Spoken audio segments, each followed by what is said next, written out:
Good evening. Welcome to the Monday, August 5th, West Fargo City Commission meeting. Please join me in a pledge of allegiance. I pledge allegiance to the flag of the United States of America, to the republic for which it stands, one nation, under God, indivisible, with liberty and justice.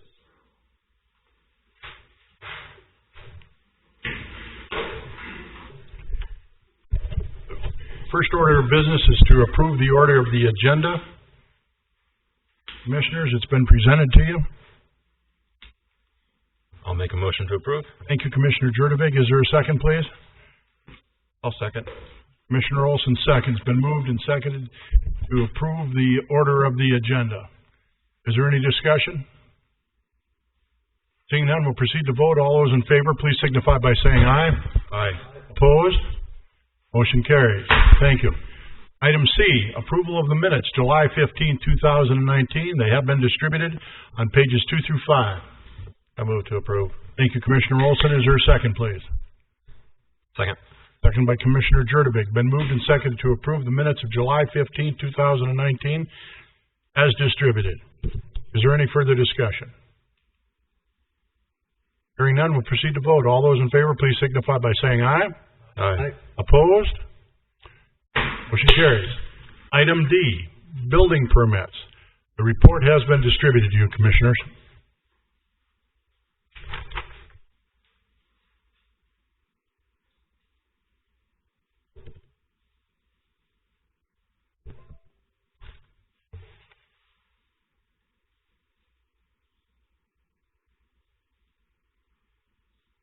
I move to approve. Thank you, Commissioner Olson. Is there a second, please? Second. Commissioner Jupic seconds. Been moved and seconded to approve the buildings permits dated August 5th as presented. Is there any further discussion? Seeing none, proceed to vote. All those in favor, please signify by saying aye. Aye. Opposed? Motion carries. Thank you. Next order of business is the consent agenda. Items A through E have been distributed to you.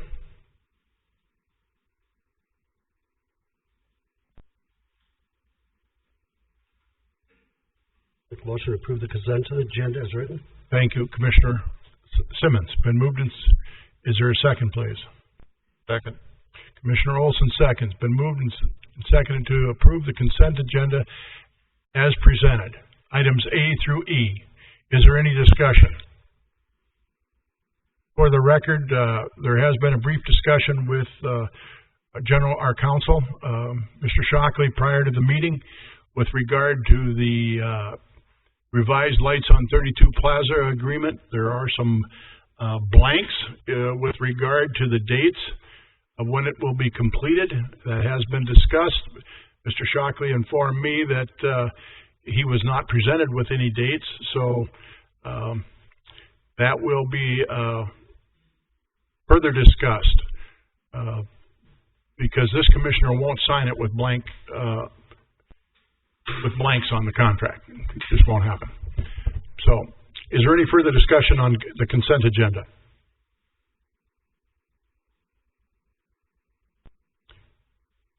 Proceed to vote. All those in favor signify by saying aye.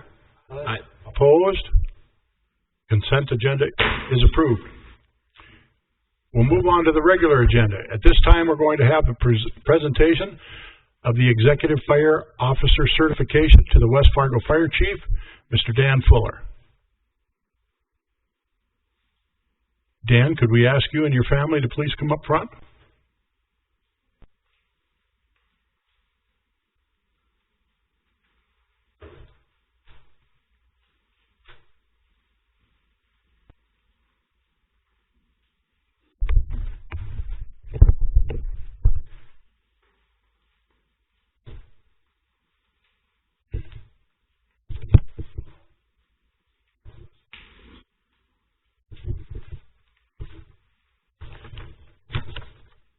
How are all you this evening? Great to have you with us. This is a great event for the city of West Fargo. Chief Dan Fuller has graduated from the Federal Emergency Management Agency's U.S. Fire Administration's National Fire Academy Executive Fire Officer Program. That's hard to say. To graduate, Chief Fuller completed 4 years of classes and 4 applied research projects. The focus of the program is executive development, community risk reduction, which benefits all of us, every one of us that are in this room, fire services and emergency operations and leadership. Only 200 students are selected each year in America. Fuller is one of the 8 EFOs in the state of North Dakota. Chief Fuller has been instrumental in transforming the West Fargo Fire Department from a 40-member all-volunteer force to a hybrid volunteer career staff system of 62 members. Through the strategic planning and implementation led by Chief Fuller, the department's response time has been cut in half.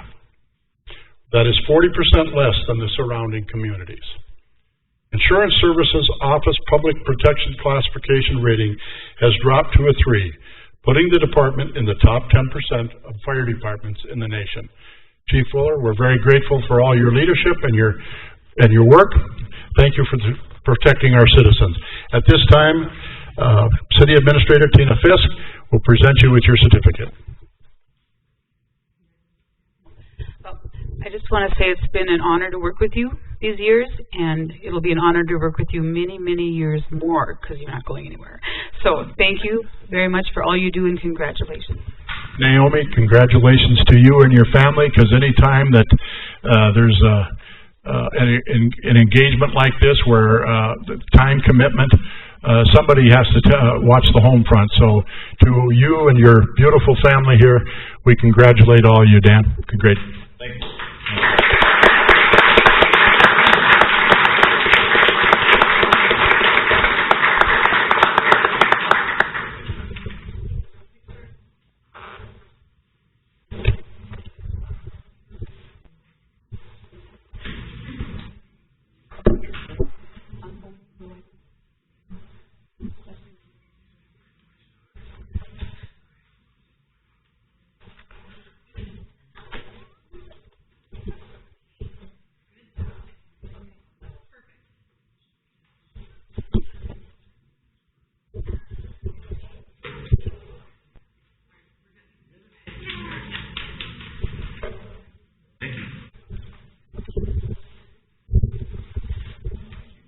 As you noticed, when we were all standing here, beepers went off.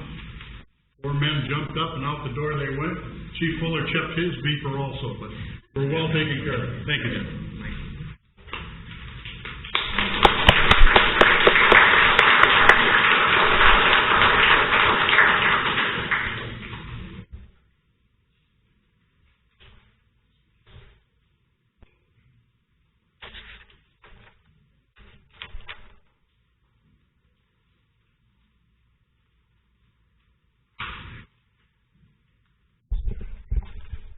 First item on the regular agenda is the Burlington Drive Retention Pond discussion.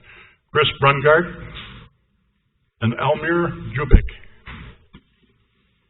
Mr. President, Commissioners, Mr. Jupic is one that brought this forward, and I think he has some questions about the ponds he wants to go forward with you about, and I'll leave it to you and let you introduce it. Thank you, Chris. Thank you all for seeing me tonight. My name is Almir Jupic. I live on Burlington Drive Edition. I believe City owns a Burlington Pond, which is a retention pond. So this is my second or third time, I believe, being here, and I think, we just want to have a discussion to see what can be done to beautify the rest of the city and address some of the issues that we have on the pond. I think last time I was here, I brought 3 solutions. One was to keep the water higher, to do some maintenance around it, and also to reinstate the fountains that were there in the middle. Each city pond had fountains, and I believe the decision was made to shut them all down due to expenses or whichever. So we came here last time to see with the city what options are there, because we do want those fountains back up and running and see what can be done. I don't know, I had to add some pictures when I applied for it. This year has been quite nasty on the pond. There's a lot of algae, and I believe the city has aerators going on in the ponds. They used to be shut off at 10 o'clock at night, then they got moved down to 7, and I believe recently there was some maintenance that was done on them, and they were off for over a month, almost 2 months, and then algae and everything just took over. I do feel that city needs to focus on fixing existing infrastructure as well. We proposed a couple options to see if the city could fix those and do the specials to the areas, to the lots around the pond, or what else can be done. I believe there are 22 lots on the pond itself, and city felt that those lots are the only ones that directly benefit from the pond itself and the fountains. So the proposal was just for those lots to pay for it. If you guys recall the way it's designed, there's a pond in the middle and the street goes around it, so there's houses on each side. So on the northwest side, there's a park district land, there's a basketball hoop, so the city owns some of that. So just with the lots itself, I believe there are about 45 lots that are strictly on the Burlington addition. So my question is there any movement since the last time we met to address if those fountains could be fixed? There was the one in the middle that was running, and I do believe the original design was for 3, one in the middle and one on each end. I was able to get the bylaws of the addition itself. It says that the owners of the lots are responsible up to the water's edge. The city owns the pond itself, so I do believe the fountains were installed by the city at some point. I was not able to locate the permits for electrical and plumbing because they do have them and they're located on one of the lots on the west side of the pond.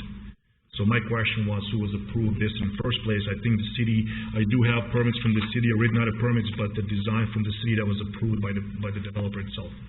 So I'm here to ask for a city to reinstate the fountains right in the middle, and what else can be done to clean up the pond, raise the water heights, and go from there. I know Chris probably has. Sure, I can address most of those. Yep.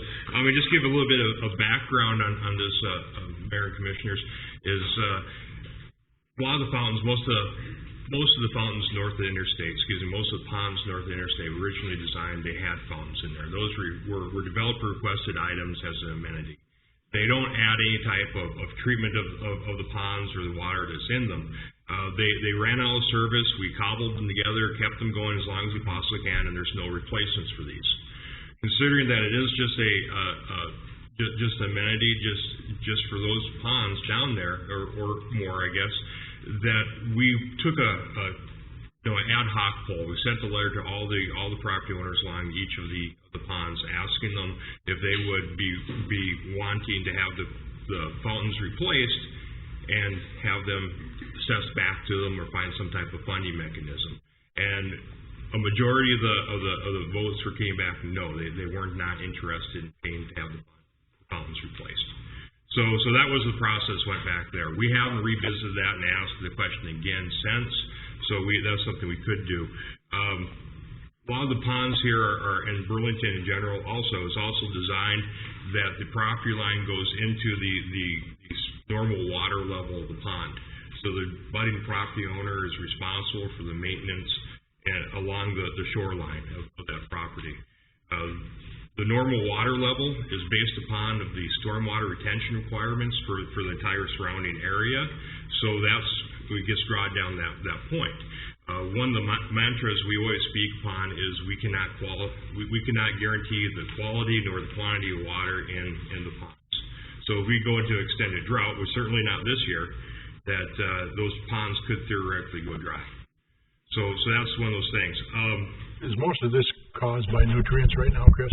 Thank you. Yes, that's one of the big causes that we have is the amount of nutrients or food that's for the algae that goes in there.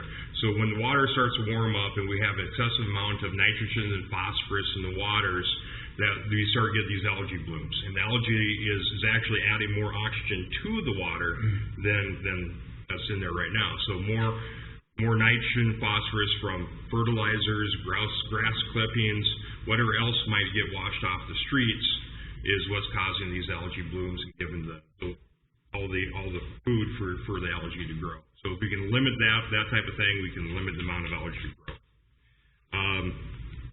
I know the bubblers are working, aerators are out there. I can certainly take a look at changing the hours operations. I'm not I'm sure what they are. So I certainly work with you and get with that. So, I'm available for questions if you want to talk. I did hand out a 4-page thing about from the University of Clemson. Their cooperative extension service talks about algae and what causes it and what you can do to limit it. So on the last page, they have like 10 items. Most of them is, just good housekeeping. Did you give a copy to Mr. Jupic? I did. You did. Commissioners? Could I address a couple issues before we move on? Certainly. Okay, a couple things. As Chris mentioned, we did get those letters. And I believe in the letter it stated that the cost was between, $18,000. So most people, they didn't even send the letters out, so we would appreciate if the city could send those letters again to just ask.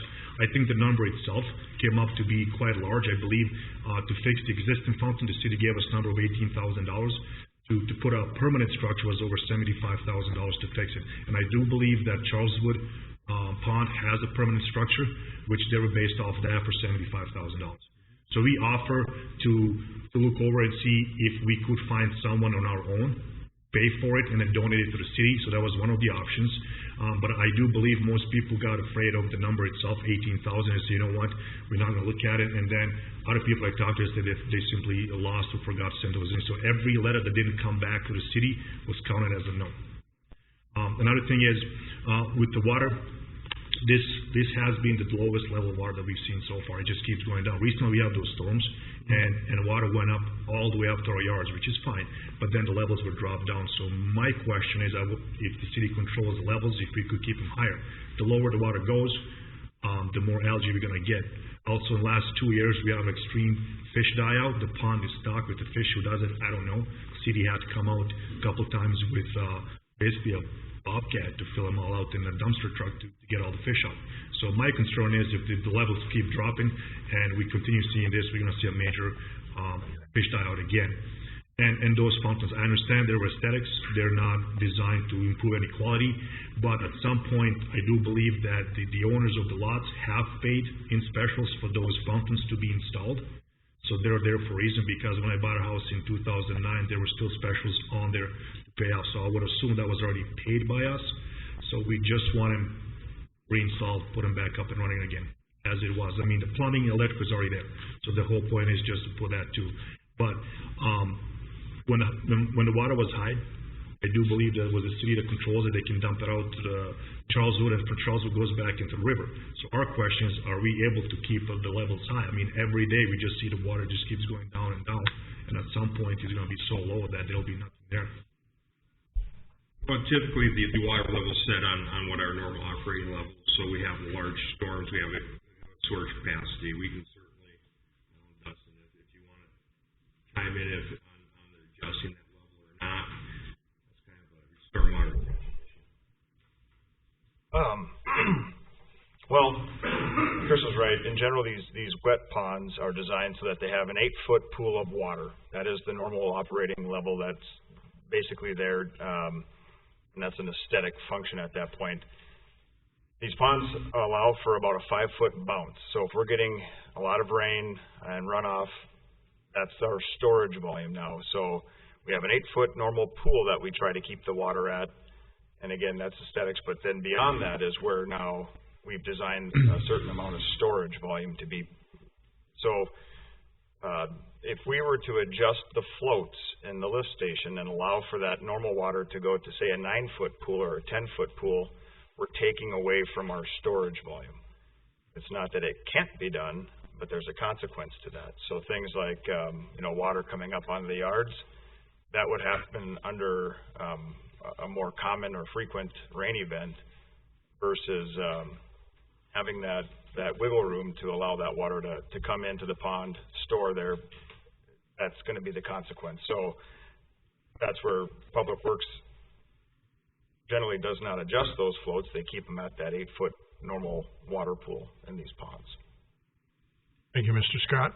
To throw a few ideas, some things we can certainly send a letter out again. I can work with Mr. Jupic to get the language and what you feel is comfortable for a cost. And we threw this out before. Public Works is certainly operate and maintain any fountains that they do want to donate to the city. So that's certainly not an issue either.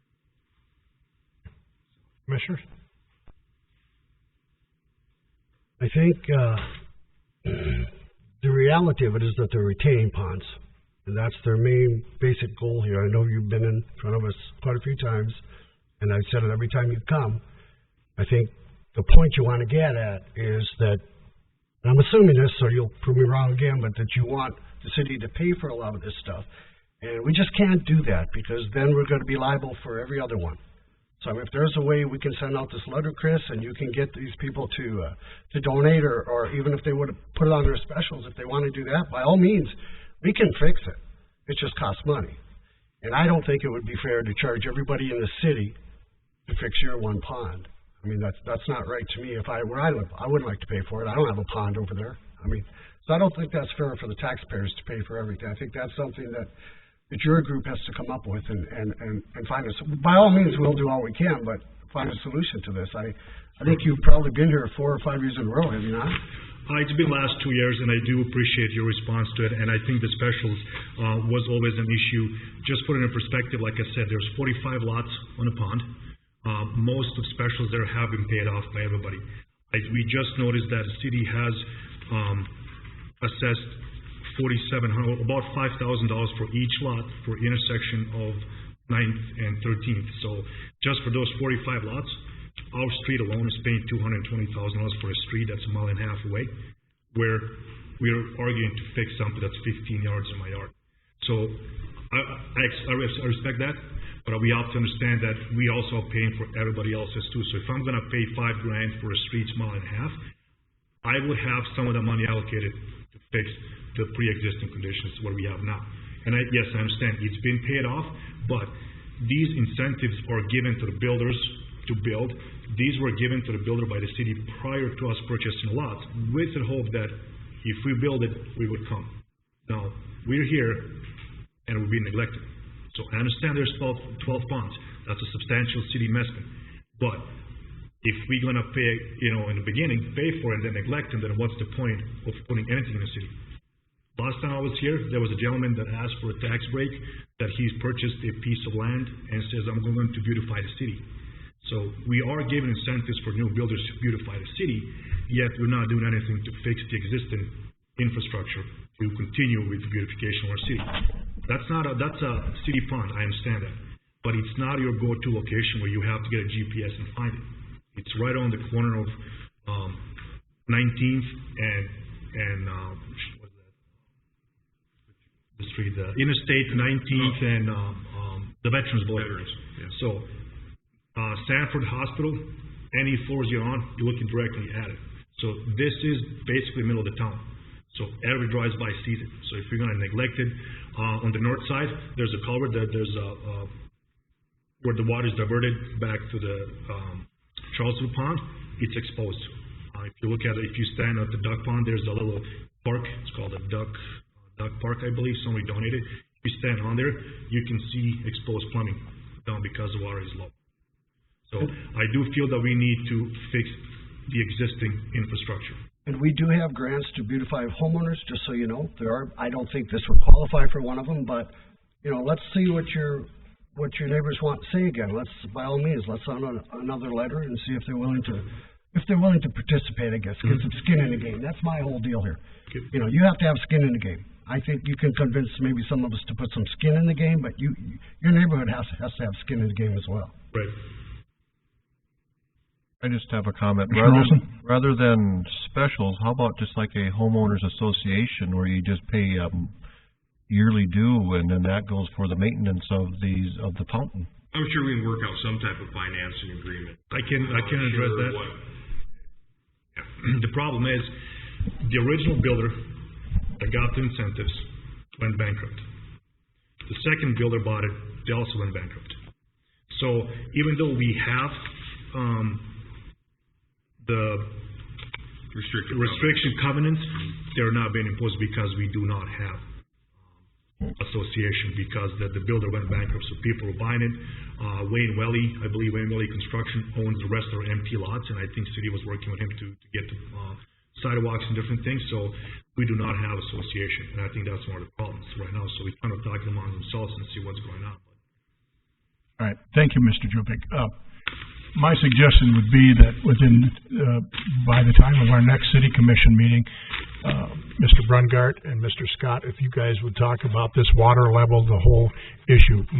My concern is the public health of what this creates, and if there's dying fish in there, because this is going to lead to a fish kill, there's no doubt about that. So if you would, try and report back to us within the next 2 weeks as to the status of the letters or the language for that, and work with this gentleman all that you can. Certainly will. All right, thank you, sir. Thank you. Mike, Mr. Thorstead. Just one question, comment for Dustin or Chris. Do we, I won't call it a position paper, but do we have a policy sheet regarding these?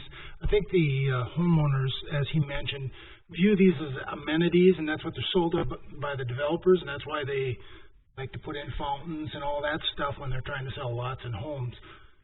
Our perspective, I believe, is it's a functional item of our storm water system. And I guess if we don't have a kind of a policy or a description of what is and what isn't covered and everything like that, I think we probably should, because there's people in other areas of the town, and as we grow, we add more retention ponds.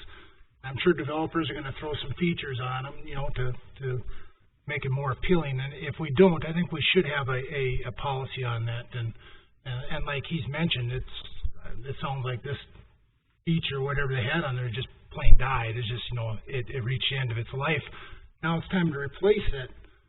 And just like streets or anything else, and it's an amenity that has to be paid by those that are benefiting from it. And that's, I think, like we've talked about, whether it's a special assessment and or a homeowner's fee or something. But I guess the question is, do we have a sheet like that so that others in the town understand exactly, you know, our position on it and what our perspective is on regarding amenities? Absolutely, Commissioner Thorstead. Well, nothing really formal in writing, but we do have an internal policy, and over the last 5-6 years, when developments have come in and there is a retention pond incorporated with the improvements, we have had a policy where we no longer do amenities. We've included aeration systems, but things like fountains, riprap, you know, other aesthetic or landscaping features, we've not allowed that to be included within the city's improvement district. One example is the retention pond over by All Finished Concrete and Harley-Davidson is a situation where a developer really wanted to have those amenities in there, so that, you know, not just the landscaping features, but they also installed a pretty sophisticated fountain system. And within our subdivision improvement agreement with the developer, we acknowledge that the city will own and maintain the retention system as it's functional with the retention, but all of those amenities are their responsibility to install, maintain, replace. So we've become a little more sophisticated in what our requirements are going to be.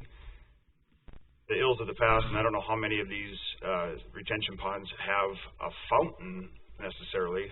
Burlington's one, Charleswood again. But that is no longer allowed to have those types of amenities. Aeration systems, again, we were putting those in more of a quality of water situation, but even in the last year or two, we've decided to modify our design of the ponds, go a little deeper, have a little, instead of an 8-foot pool, for example, have a 10-foot pool of water, and there's industry standard that we don't necessarily need to have an aeration system, a mechanical aeration system, because naturally those things will turn water, and we won't deal with algae concerns. So, but you know, the simple answer is no. There's not a hard, fast written policy, but leading by the example, in the last 5-6 years, we have not allowed certain amenities to be included within special assessment district projects. Well, I think it'd be helpful if we would outline that for people that maybe don't understand it. The other thing he mentioned is someone stocked some fish in this, and I've heard of other ponds where people have either talked about not doing it or have done it, and we know what happens now. The water goes low because, you know, a drought or whatever the situation is, and all of a sudden we get a fish kill, and then we got problems that we have to deal with.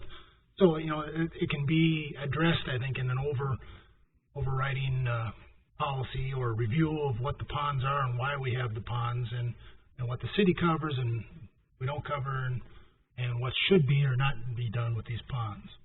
And like you say, I don't know, algae is created by a lot of it's fertilizer and yard clippings and all that stuff run off. You know, some of that stuff they need to be cognizant of so that they don't run into a situation like Burlington is. Just a last comment that we have developed a one-page, 2 sheets, no two-side mailer, stormwater primer mailer that's being designed to go into the water bills and be sent out to all the residents of the city. So that probably is in the final process. I'll email it all out to you in the morning. I agree with Commissioner Thorsted, though, that we ought to have a community policy statement with regard to I've been monitoring city commission meetings for 3 years, and this gentleman's been back every time that I've been here. Commissioner Simmons? Two quick questions. I know we gotta roll on here, but number one, this algae just sits on top of the water, right? Correct. Okay, so I have 3 questions. Number 2, we probably don't have a machine to clean this at this point, correct? We do not. I mean, so, you okay, can, that's good. Yep.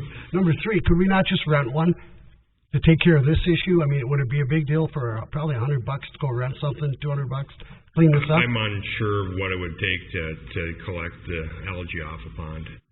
Minnesota DNR has a number of them, and they're huge. They're not small pieces of equipment. And could we even go and do it, I guess, because of that reason with the North Dakota DNR? I mean, is this something, never mind, we probably, whatever. Okay. I was just going to ask quick. Thank you, Commissioner. Thanks. Thank you. Thank you all. So, if you would, please try and have a response back to us with about what you folks are working with Mr. Jupic as to what's the possibilities by the next city commission meeting, please.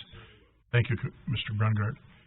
Next order of business is item number 2, FM Diversion Recreation Plan Presentation. Adam Altenberg. That doesn't look like Adam Altenberg. I'm not Adam Altenberg. Mayor, Commissioners, my name is Joni Giese. I'm a principal with SRF Consulting Group, and we've been retained by MetroCog to develop the recreation plan for the Fargo-Moorhead area diversion. And thank you very much for this opportunity for me to introduce the project to you. Let's see here. I just go click. Will that get me where I need to go? There you go.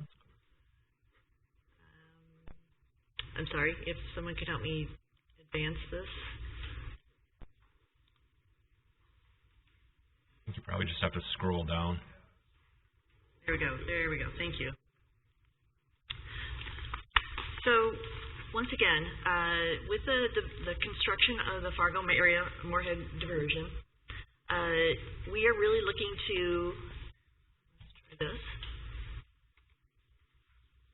My apologies.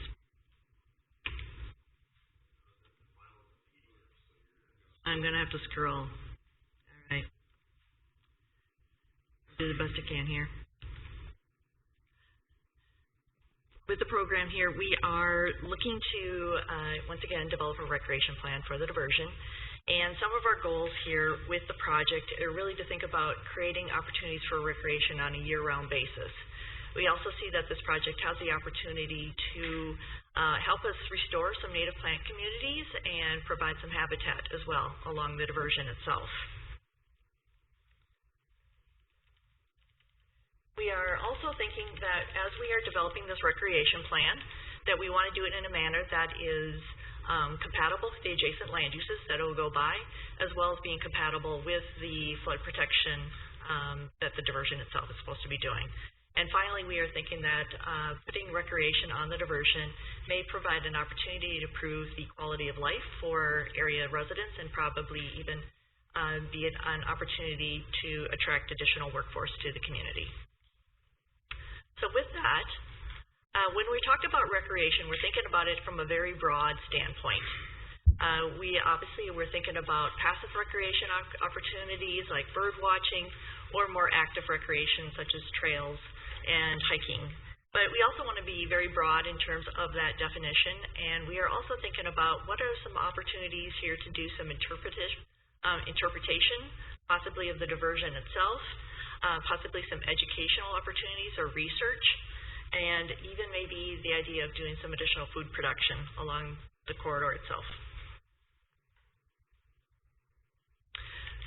So this is designed to be a 3-step process. We are just starting the project out right now, and we are in the phase of inventory and analysis. And that will run through the end of September.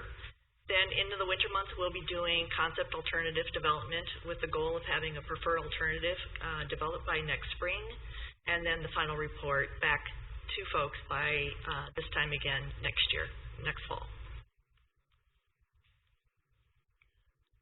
And as in that second section, you saw that there was kind of, during that alternative section, there was a circle on the diagram, and that was really intended to help communicate that as we're thinking about our alternatives, we want to be concurrently thinking about how are we going to fund the recreation opportunities here, and how are we going to develop a governance structure for that as well.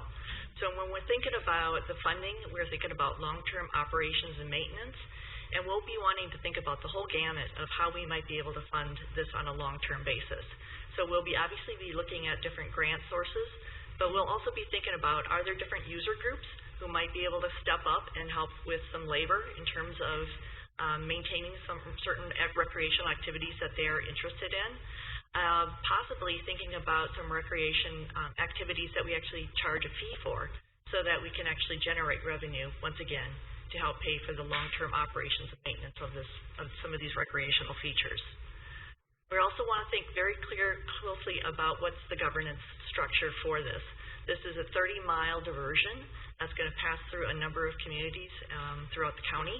And so we'll really be trying to think very clearly about what is the governance structure in place.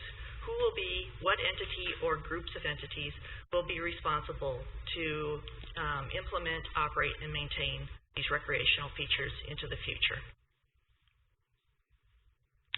So we are, as I said, a 3-phase process, and with each one of the phases of the study, we also have a series of community engagement activities that we want to do to make sure that we are receiving the community's insight and feedback throughout the course of the project. We absolutely want this to be a community-supported recreation product at the end of the day.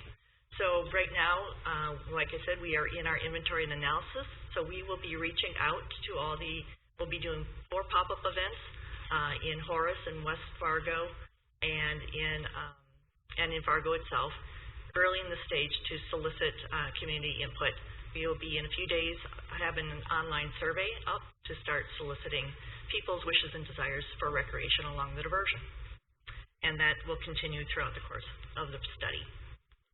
So with that, thank you for this opportunity. Do you have any questions? Thank you, Mrs. Casey. Mr. Thorstad. Questions. John, maybe you can help me out here.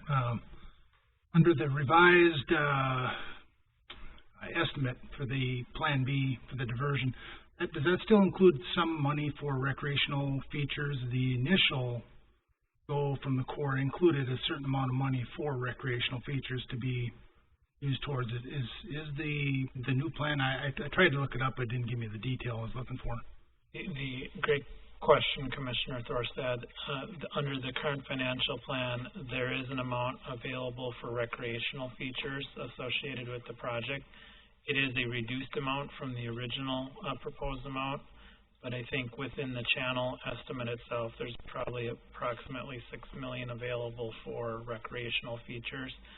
My understanding is thus far the recreational features have included a bike trail, some bathrooms, picnic tables. They're looking for some input regarding what that recreational plan should look like, and probably also what it should look like in the future from the initial design. Thank you. And just the other comment I'll make, and I've made it to the other folks on the diversion, the diversion is, obviously we want to make sure our park board is involved in this discussion, because I guess from my perspective, if it's within the city of West Fargo, we obviously want to know what we're having and where it's going, and also our planning department, because it's very important that it kind of is congruent with our long-term plan and where we're going to be placing things and stuff like that. And we've kind of put a hold on it until we know there's a diversion and know exactly what's going to be for sure. So I just want to make sure that they're engaged from the start and not at the back end. And that's the 2 cents I'll put in for them. Thank you, Commissioner. I may respond, Commissioner. Actually, your park director is part of our steering review committee. She was at our original kickoff meeting that we had a couple of weeks ago, and we look forward to having her participate. That's good. I'd like to see Mr. Solberg or someone from his staff be involved as well. And we certainly can make that happen. Thank you. Any other questions, Commissioners? Thank you for joining us this evening. Thank you. Next order of business is item number 3, the Dale Carnegie Leadership Training Overview. Mrs. Whelm.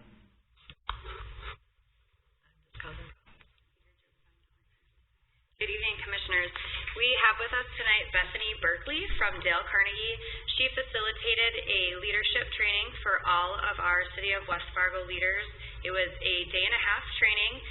One session was held in the month of June and the other one in the month of July, and she's here to just give us a really quick overview and some observations that she had during the training as well. Thank you, Jenna. Good evening, Commissioners. Thank you for the time. I will be brief. I know it's a packed agenda. I am excited to share with you just some of the components of this training, the impact that it had, along with some feedback of our participants as well. Dale Carnegie has had participants from the City of West Fargo partake in our leadership programs over the last several years. These were primarily our public leadership programs with various industries and companies represented, and this program was very unique. Over the course of several months, I collaborated with Tina Fisk and Jenna Wilm on creating this content and truly tailoring it to the needs of the City of West Fargo. Our goal was to not only create a foundational leadership program that can enhance and maximize the talents of your leaders, but provide proven processes and tools that they can implement right away. And that is exactly what we did. Now, I do have a few copies, and forgive my lack of understanding of the formality on the training. Is that okay for me to distribute now?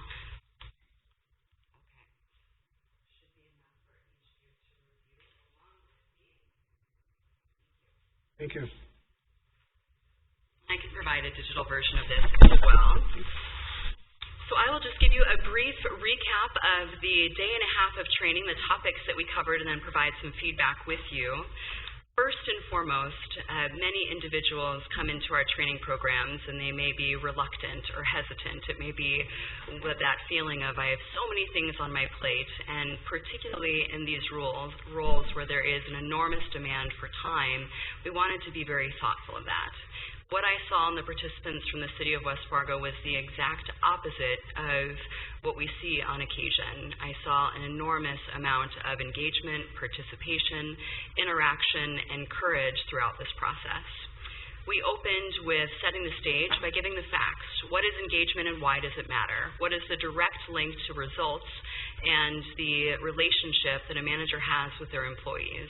How can we strengthen those relationships to ensure that retention and engagement is strong and lasting, and that more people want to continue on this path of leadership throughout the city?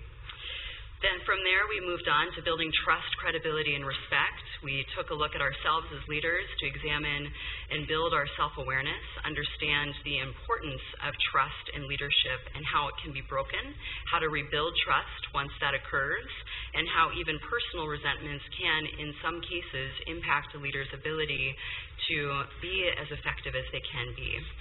We moved on to communicating with different personality styles. Each participant took an assessment prior to the training to identify their primary communication style, and their direct reports also completed this assessment. They discovered their style and had some discussion around what that means. How do they handle stress? How do they make sure that they're prioritizing and completing tasks? How do they communicate and make sure that they're building those relationships with others? Then they were given the results of their direct report so that they could comprehensively understand how to communicate more effectively with each of the members on their teams. We then took a dive into conflict management, which is a really lofty subject, but we really focused on the things that may come up the most frequently. And truly, throughout this process, I'll add that I was a facilitator. My role was not to create the value. I'm there to provide proven resources and tools, but to bring the value out from the group. And there was a lot of discussion, questions, and comments throughout that added to each of these areas. They learned techniques to manage conflict more effectively, and then at the end of day one, they were able to set their own personal vision and goals for development. We asked them to create a statement starting with the words, I am. Those words to follow would be their own. How do they want to show up when they are here serving the community of West Fargo every single day? Some of these statements included, I am productive, I am empathetic, I am motivated. Each of these commitments were kept and framed, so they have that daily reminder following the training. And in day two, we started off with coaching for performance improvement. How can the leaders be effective coaches and mentors to ensure strong retention and succession planning from the big picture perspective, but also engagement every single day to make sure that those skills are passed on and that there's a reduction in tribal knowledge. We worked with human resources to make sure that the coaching process was in alignment with the current annual review process as well, and talked through some of the challenges and successes that each leader has experienced and how we can strengthen those areas. Then we took another dive into recognition, engagement on an entirely new level to really show the value of feedback, how to provide feedback clearly and concisely, how to do that in a way that motivates others to achieve maximum results and their goals. At the end of day two, we celebrated. There were awards given out that were identified specifically for the city of West Fargo, and you have a few pictures of your award winners and graduates in your packets. These awards were celebrated and were all based on their peers. Each person was selected based on who people thought were the most inspiring and committed throughout this process. From here, what this looks like is the leaders will receive a few emails, just best practices and tips on leadership from me to keep the momentum going. They've been given challenges on how to practice these tools and make sure that it's top of mind on a daily basis. And we want to continue this collaboration, and I can share some of the feedback with you so that you can hear the impact from City of West Fargo leaders rather than me. You see some of the statements on page 2, and I'll just read a few and then a couple of emails that were received after the fact. One says, the hands-on interactive exercises not only help me practice communicating with others, but help me learn more about the people that I don't usually work with. And I was drawn to that comment because this wasn't just the skills that were provided. We created a sense of community and increased knowledge across the various functional departments that were represented. People were able to learn more about the daily priorities and challenges and successes that they're experiencing throughout the entire organization.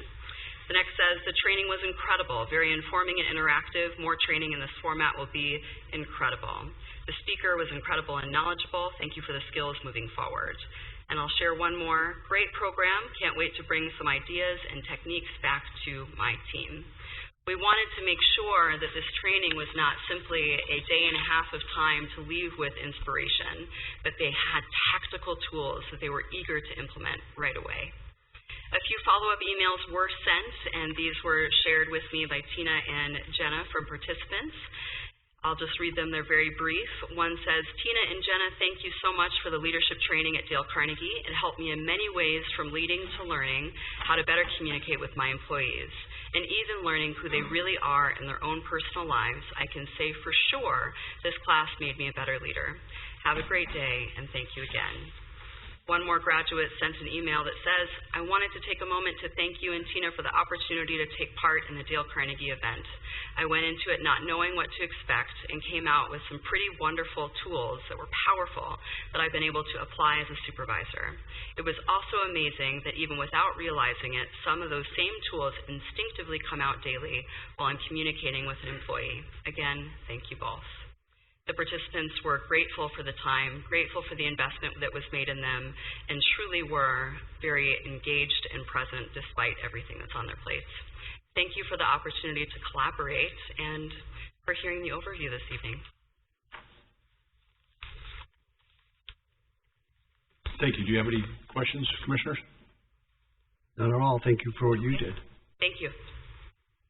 I have a question for Jenna. If you could, please. How many people participated in this? Obviously, I didn't count the heads in the pictures, but... It was right around 60 employees employees, it was anyone who directly supervises an employee. So whether they have 1 direct report or 15 direct reports, if they have any supervision responsibilities, they attended the training. Did they all graduate? We all graduated.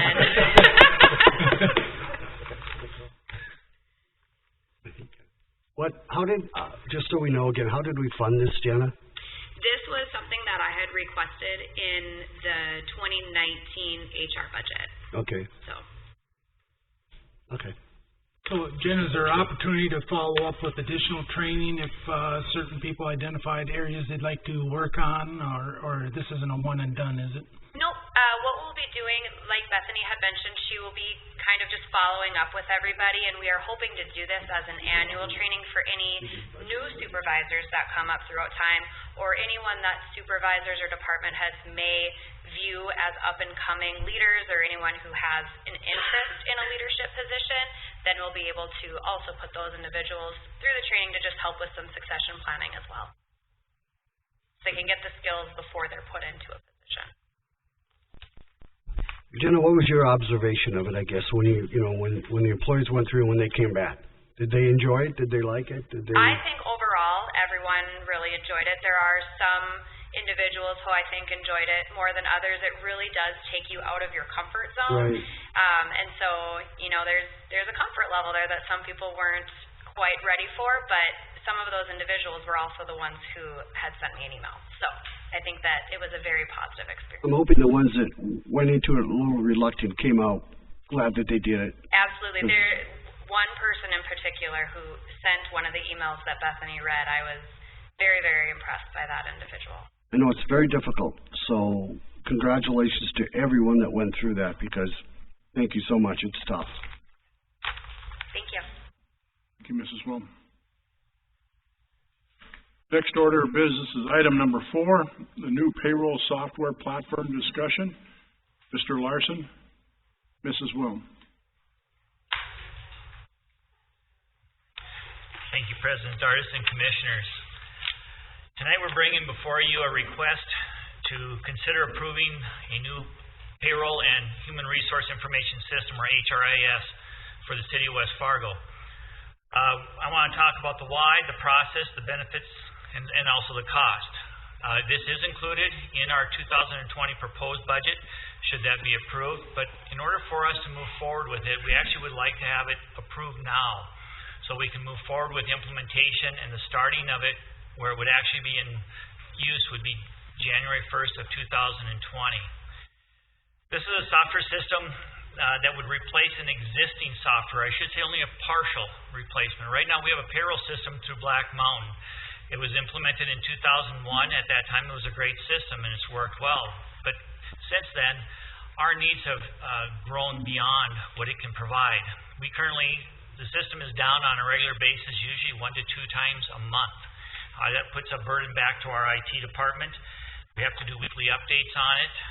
And there's definitely some shortcomings of what the system does. I'm not going to go through a lot of them, but for example, we had a material tax deposit that was caused by the software in December. We didn't lose any money, but it took time and effort to get this all resolved. We also have had issues in trying to get it to reconcile and calculate things correctly. It only has one state tax table, and as you know, we're in a border community, so we have multiple states to account for. So with that, we're asking for the consideration of this new platform. The cost is $50,000, but that's not, you got to remember, we do have a cost for our existing system, but it is probably just about a $40,000 up from where we are now. There's a lot of room. One time? Yes, it is not a one-time cost. This is what's called subscription-based software. This is what the norm is. We have it through our many other systems, unfortunately, where you pay it every year. Microsoft has also grown into that. It's the new way of how you buy software.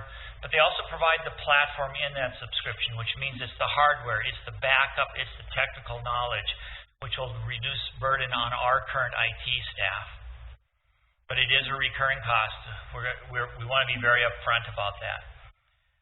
I'm not going to go through a lot of discussion as to why, but our current software does not have an HRIS component to it whatsoever.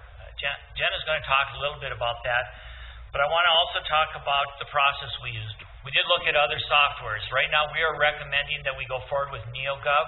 It's a software, I believe, from the East Coast. And, well, they're actually a national company. But we looked at NeoGov. We looked at another one called Namely. That was a recommendation from another human resource professional. We looked at Payroll Professionals, which is based in the city of Fargo, and they do a lot of large payrolls. And we also looked at Paylocity, which is the #2 software provider for payroll in the country. And I'm very familiar with what they have. We selected the NeoGov because of what it does. It's government. We have a unique need within a governmental system compared to many other industries, and that is mostly in the area of emergency services, how they work, the 24 hours, the shifts that they work, and how they're compensated. Most payroll systems don't accommodate that, so you have to do that off books or through manual systems. This software has the ability to use and process that, and that's part of the added cost. So what does it give us for all that additional cost? We'll have savings. Right now, we did a quick calculation. We figure a minimum of 25 hours a week, or 25 hours a month is used in keeping up with the Black Mountain software system that will not be incurred. That's 25 hours. In general, we'll talk about what we could do with that additional 25 hours. It also reduces a lot of errors that we have today. The HRIS has also got some things that is very positive in how it helps our employees to be more engaged in how they will work. It provides tools back to our supervisors. You just heard a presentation on succession planning and how we can move forward with training. Our method of tracking for that is somewhat archaic and not very systematic, and Jenna could attest to that. This system allows you to do that more systematic, and succession work with our staff is going to be important as we move forward in this city and as we try to stay efficient and have the best staff. But right now, we don't want people to be dropping through because we don't remember or we don't have automated systems for that.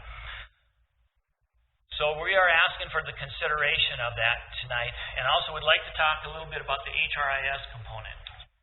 So with the Human Resources Information System, for those of you who may not be familiar with that type of a system, what that is it allows, there's an employee self-service functionality.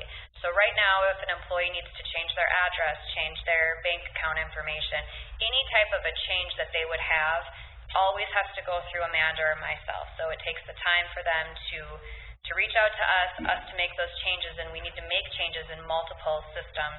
Right now we're making them in four or five different systems anytime somebody has any type of a change. With this employee self-service, it allows the employee to go in on their own, make that change, we become notified, and then the system, we just hit approve, and the system will automatically make that change in all of the different systems because all of these systems will be integrated. With the payroll and the HRIS, with that $50,000 cost, it also comes with an applicant tracking system. We currently don't have one, and with the applicant tracking system, so right now when somebody applies for a job, we get an email with their application in a PDF, and I have to open it, see what position it's for, forward it to that manager. There's no way for us to track it unless we're manually doing an Excel spreadsheet, anything like that. Anytime that somebody isn't offered a job, we have to open their application, copy and paste their email address into an email every single time, and send a thanks but no thanks letter to those individuals. It's a very, very manual process. With this system, that all is a click of a button. There's a benefits component, so employees can go in and enroll in all of their benefits.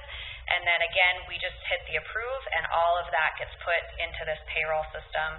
There's the performance management system, which Jim had mentioned briefly, where managers can go in real time and document conversations that they're having. They can upload any letters from citizens on so-and-so did a great job with this or anything like that. That can all be uploaded right into the system. This also has the timekeeping piece of it as well. So when employees are clocking in and out, all of that is integrated within this system.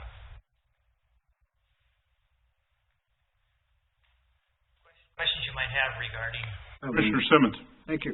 Jim, have you taken into account, I guess, any time, or Jenna, that this would save us as far as costs go? What kind of even though we're gonna pay $50,000 obviously a year, what are we saving in probably, or, roundabout something? As Jim mentioned, we're spending about 25 hours per month just on a lot of manual data entry. There's a lot more room for human error when we're manually entering in different systems. So that time will be able to be saved, and then we in the Human Resources Department can use that time to work on analytics. So we can have turnover reports, FTE counts, different things that we would love to have that can benefit us and see where we need to focus our efforts more with staff. We can do more strategic planning, thinking of the future, developing career paths for employees. It'll just free up some time to do that. And if you were to, like now, I know we make some errors once in a while and send Social Security numbers out. You can't even put a cost on that, I don't think. No, that's the other piece is this does have file retention as well, so the employee personnel files will also be located within this system, and we will have the ability to pre-redact anything. So if we do get a records request, we should hopefully be able to streamline some of that process. Thank you. Mr. Jupic. So the reoccurring cost is $50,000 in terms of the software subscription. What about implementation costs? Implementation? The implementation costs are actually at no cost. So what's the scope of what's not at cost? I mean, customization. If the system needs to be customized, that's at no cost. They are waiving the implementation cost for us because of the purchase of the entire package. What? To answer the question on customization, the package actually, from our research, requires no customization for us, but what we are finding is we have one request that we'd like to see, and they are actually in the process of developing it right now, prior to us even signing the contract, because they are trying to work on a platform that does not have customized individuals. They make them features so that it's open to all those using the software. I would just caution us to get a very, very detailed definition of what the scope of what is free, because I mean, I sold HR and payroll software for 13 years, and usually free is free like a puppy, meaning it's not. So I'd be very careful of that defined scope and making sure that everything we need in terms of services, whether that be training, customization, data migration, workflow setup, the process approval setup, all of that stuff takes time and energy to make it meet the needs of each individual entity typically. So we appreciate that recommendation, and we'll make sure that we follow up with that. I'd like to know also the history of their security, if they've ever been breached, because there's a lot of important personal information, bank information, and all of that. I'd like to know what their history is there. Commissioners, any other questions?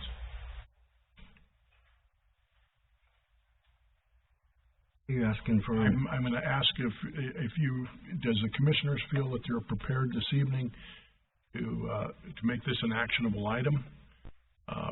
Obviously, Mr. Larson and Mrs. Wilm have been studying this, and then probably some other folks as well. But there was nothing in, as far as information in our packet, so,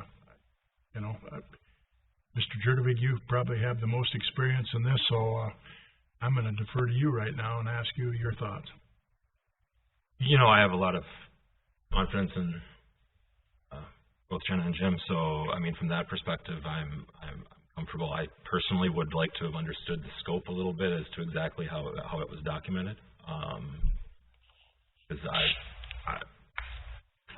having been through hundreds of implementations of accounting and payroll systems, there's always the hidden details that bite one party or the other in those types of projects. A question for Mr. Larson and Mrs. Wilm. Is this a time-sensitive decision on our part? I would say it is probably time-sensitive, but it's not so sensitive that we cannot make sure we have due diligence here. Thank you, sir. Commissioners, your pleasure. I'm confident. We pay them good bucks, so I mean, I'm confident if we could get that information, just get it to us prior to you signing anything. I'd make the motion to approve. Is there a second, please? I'll second. Commissioner Simmons moved, Commissioner Thorstead second, the approval of the new payroll software platform. Sorry, I didn't, the name again? NeoGov, okay. Is there any further discussion?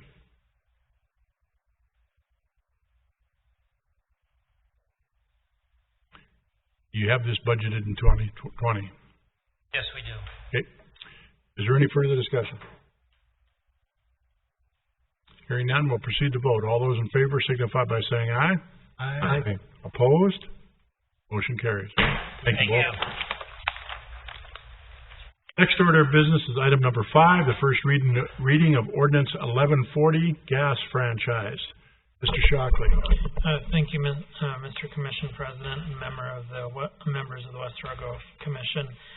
Before you, you have the first reading of ordinance number 1140. That's a ordinance to repeal and reenact section 1401. This is granting Xcel Energy a gas franchise for an additional 20 years. The prior franchise is about to expire in December. It is a new franchise that has been reviewed with Xcel Energy.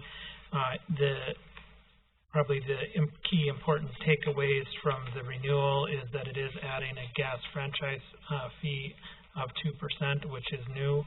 We have not had that in the past.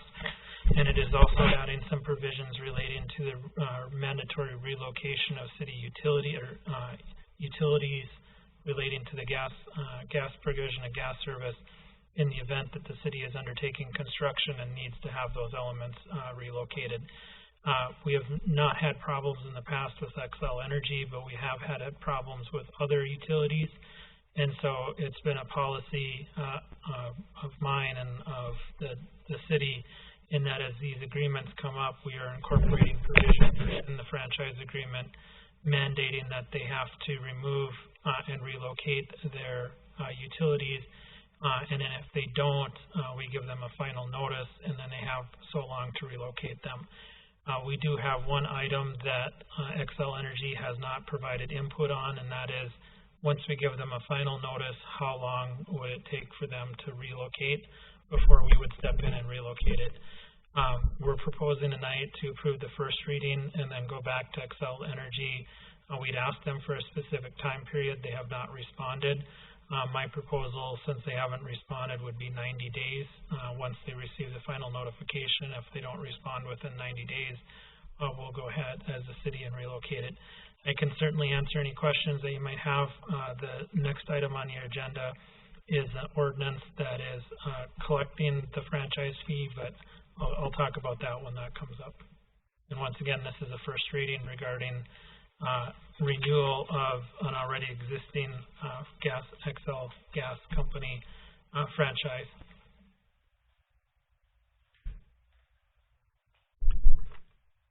With regard to the 2%, do we have a forecast of what that equates?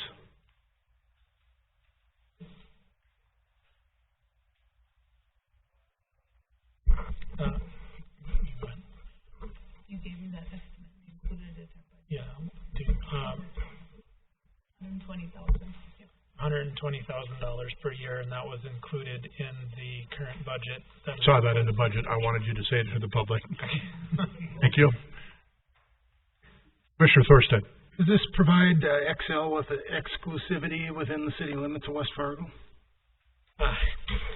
It is an ordinance that you could potentially have another gas company locate within the right-of-way, but the cost of locating another gas franchise would be prohibitively expensive, and we can't grant it on any better terms than what we're granting to Xcel Energy. So the reality is that even though it's non-exclusive, in a sense it is exclusive because nobody else could fund that sort of infrastructure build-out.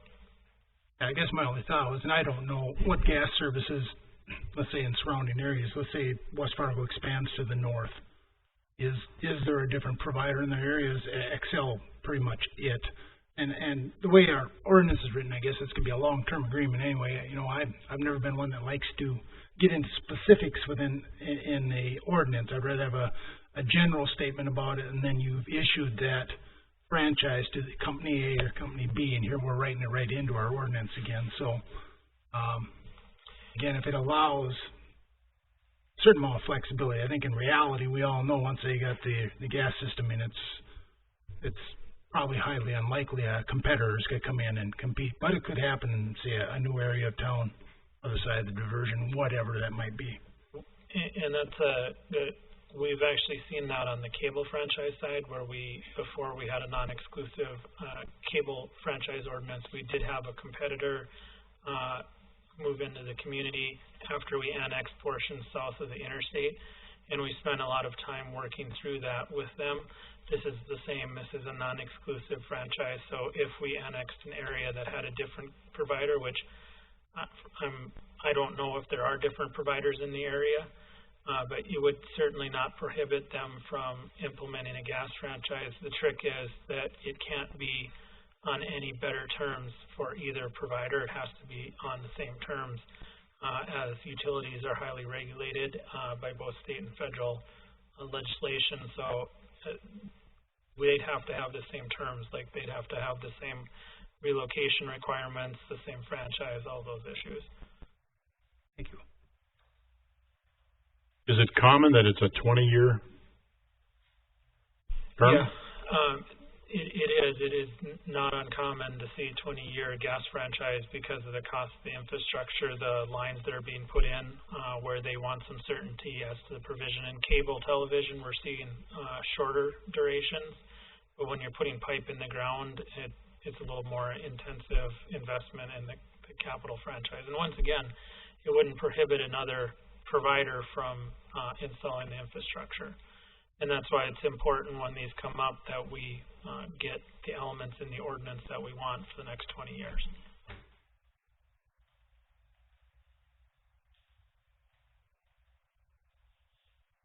Commissioners, your pleasure. I move we approve the first reading. Commissioner Olson moves. Is there a second? Second. Commissioner Simmons seconds. Been moved and seconded to approve the first reading of Ordinance 1140 gas franchise. Is there any further discussion? Being none, we'll proceed to vote. All those in favor signify by saying aye. Aye.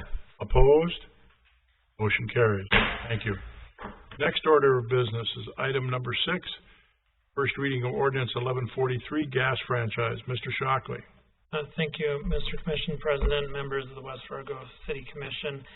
Before you, you have a gas service franchise fee ordinance that actually implements the franchise fee that is contained within the ordinance itself, and sets forth that they'll begin collecting it.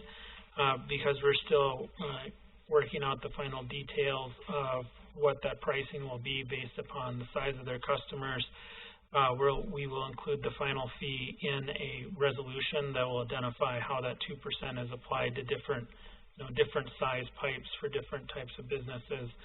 And so there'll be a resolution with your next reading, and also we'll have be very specific about when that franchise fee would start being charged. But once again, this is the first reading, and we'll have that additional information regarding what month the franchise fee would come into existence, and then a specific resolution talking about the actual specific fee, how that 2% is applied, because while it seems really simple, 2%, there are some specifics regarding how a meter is treated depending upon the size of the meter. Questions for Mr. Shockley?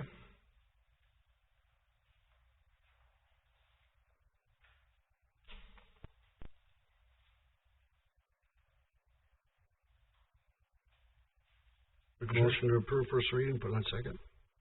Commissioner Simmons moves to approve the first reading of Ordinance 1143 gas franchise. Is there a second, please? Second. Commissioner Jupic seconds. Been moved and seconded to approve the first reading of Ordinance 1143.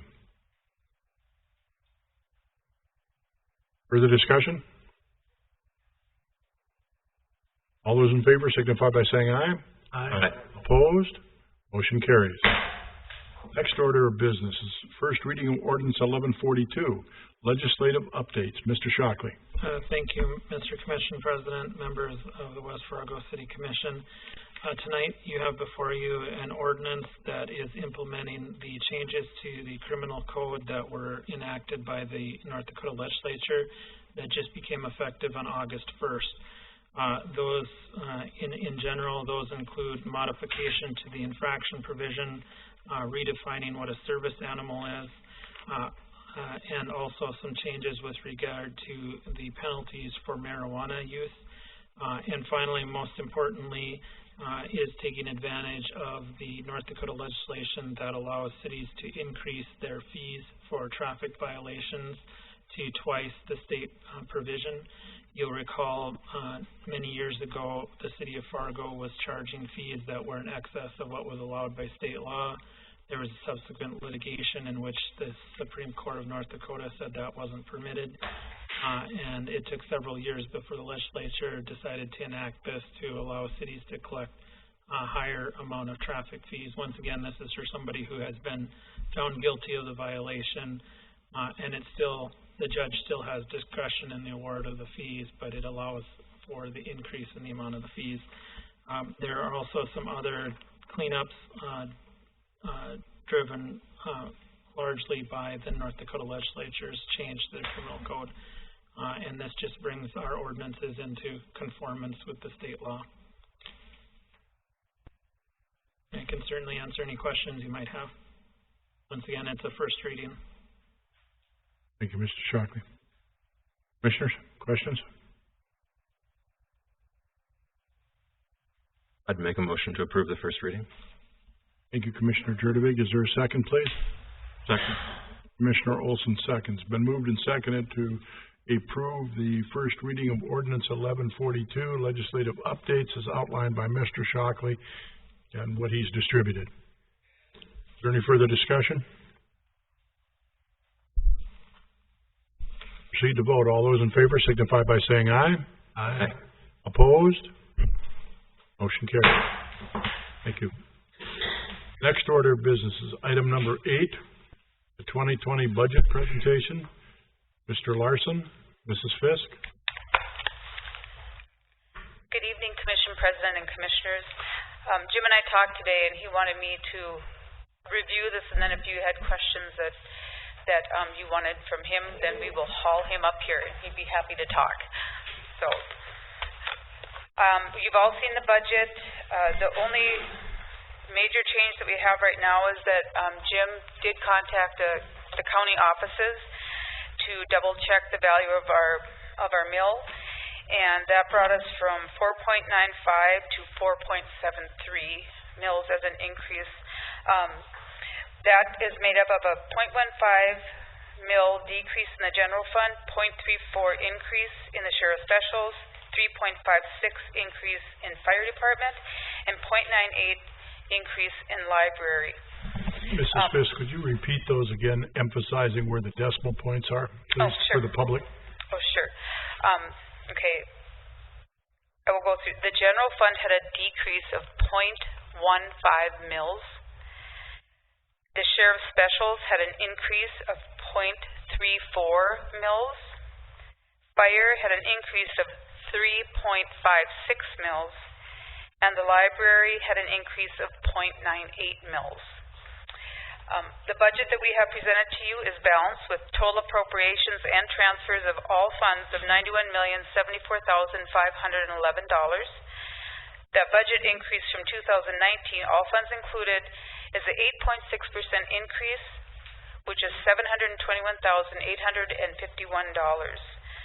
The budget process this year was far more streamlined than it has been in the past. It included input from all the department heads, was compiled by finance and reviewed with each department, allowing for explanation of changes. Then we met with each commissioner individually to review the budget in detail, allowing for questions, concerns, and follow-up if needed. We reviewed the budget for opportunity to reduce based on needed city services. I feel that the staff and Jim and everyone has done an excellent job, considering we started out with the fear that we would have double-digit increases for this year, as we're carrying over our increase from last year along with what we need for this year, and being able to get it from well over 10 mills or more down to 4.73. I have to hand it to staff. They've done a really excellent job in being very lean and very logical about what it is that they need to be successful in the coming year. With that being said, just a little bit of information. West Fargo is estimated to have increased just over 2,000 people, 2,200 and some, from 2017 to 18, and we're anticipating 18 to 19 to have a substantial increase as well. Our residential building permits are down a little bit, but our commercial building permits for this year are up. Okay, I already went over that. The fire department, some items that are important to note. The fire department will become an official department of the City of West Fargo in this budget year, January 1, 2020. That includes adding 3 positions to create a leadership group to manage the growing department needs. They've been very successful, and they are doing a fantastic job. The library had their mill levy reduced last year by 2 mills. This budget returns one of those mills back to the library. The special assessment levy, if you're not sure what that's for, any special assessments on city-owned property, we calculate those and we have to collect that levy back in order to fund those, so that's what that is for. The general fund changes. We have an addition to court staff for the growing caseload. The IT department will get a much-needed network administrator to take on some of those duties and allow for other large projects to be completed. Engineering will add a staff person to assist with their huge growing workload. Communications will add a media specialist to their department, helping round out and separate the duties appropriately for that division. Planning will expand the GIS department by adding a deputy, well, it's not really a deputy, a GIS assistant underneath our current GIS manager. The street department will have another person due to our large increases in our roads and demands by the public. And enterprise funds will have 1 employee to water and 1 employee to sewer, and that's to help with all the projects we have coming up in the core areas of town, water breaks, maintenance issues that we have that have to go on. You'll notice the sanitation fund has a large jump in revenue. That's with the new rates that you approved this year that will accumulate and take true effect all of next year. Water and sewer rates, you approved at the last meeting to have those analyzed, so I'm looking forward to getting the feedback back on that and working with you on that issue. Water rates seem to be sufficient. Sewer rates are going to have an adjustment due to our hookup to Fargo, but we will work with them and strategize so that we're applying that increase in fee at the appropriate time, not before we need to. So with those items, I will just take any questions you may have, and our request from myself and staff is to request approval of the preliminary budget, which will set total expenditures for the 2020 budget. And again, that means we can't go any higher. The only thing we can do is if we add something, we have to take something away, or we can reduce. Do you have any questions for myself or for Jim? With the outline that you gave us with regarding the staff, what is the total increase in staff? Make sure that your math and mine are the same. Yes. It comes to 13, but that's because we're eliminating 1 position. We're adding 14 staff, but eliminating a position in 2020. The next comment, please, Mrs. Fisk, is on page 8. And again, we're doing this for the public that are watching this evening. If you could go to the mill levy increase impacts on a $100,000, $200,000 home, if you'd read those numbers, please, so the public knows what they are. Okay, our increase of 4.73 mills should have an impact on a property of $100,000 of $21.29 overall on their tax statement from the city portion. For a $200,000 property, you're looking at an increase of $42.57. $300,000, $63.86, and $400,000, $85.14. Keeping in mind, this is when you get your tax statement, this is apart from the city of West Fargo. The city school district will be a separate one, the park district will be a separate one, and the county will be a separate one. There's comment over here by one of you commissioners? Yep, I just have a question. Commissioner Olson. On page 7. Under tree planting, $200,000. And then if you go back to page 36 and look at line item 446, the purchase is $20,000. There are a large number of items that actually go into the forestry budget itself. Our part-time summer help goes in there, all of our tree planting, tree removal.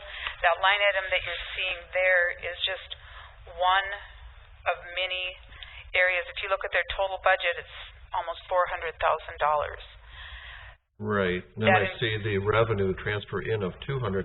That's the same $200,000 on there that's on page 7. So the number just seemed to coincide. We have a fund that the city has, every time someone has taken out a building permit, a fee is put on there for tree planting. And when a homeowner plants the tree, we give them that money back. If we plant the tree, we've just left the money in that fund. And so that fund has started to grow, and it's a separate fund all on its own. It's not in with this forestry budget, it's separate all by itself. Okay. And so what we're proposing is some of the excess in that fund to transfer it in to help fund the forestry division.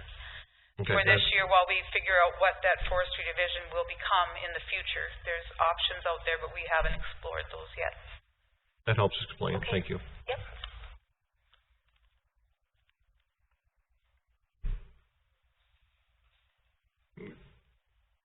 I have just a couple of general comments that I'd like to make, and commissioners, jump right in. First and foremost, the budget process that Mrs. Fisk and Mr. Larson go through is got to be a great challenge. We have these wonderful department heads that all are trying to provide the services that the taxpayers of West Fargo have come to learn to expect and want improved. And so to juggle that from what those needs are, whether it's general equipment for public works or police cars and police officers, and as we've transitioned now into our fire department, obviously the fire department. As you can see, 3.5 mils of this increase is for our fire department.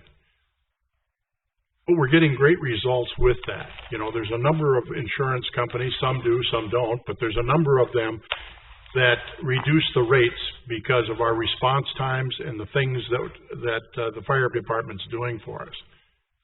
Not all of the insurance companies do that.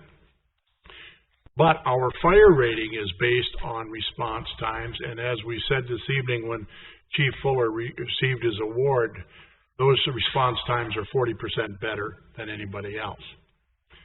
So when we keep in mind that, you know, the bringing on the full-time fire department is a new challenge when it comes to the revenues of what we have to ask our taxpayers for, it's certainly we're getting our money's worth. If I recall, a cost per residence is in a year is about 70 cents. That's what Dan said. That's what Chief Fuller's told me. And any of the other cities in the state of North Dakota that has full-time are well over the dollar figure per capita. So this is a challenging budget for me because I'm a cutter and trying to find ways that we can do things more efficiently.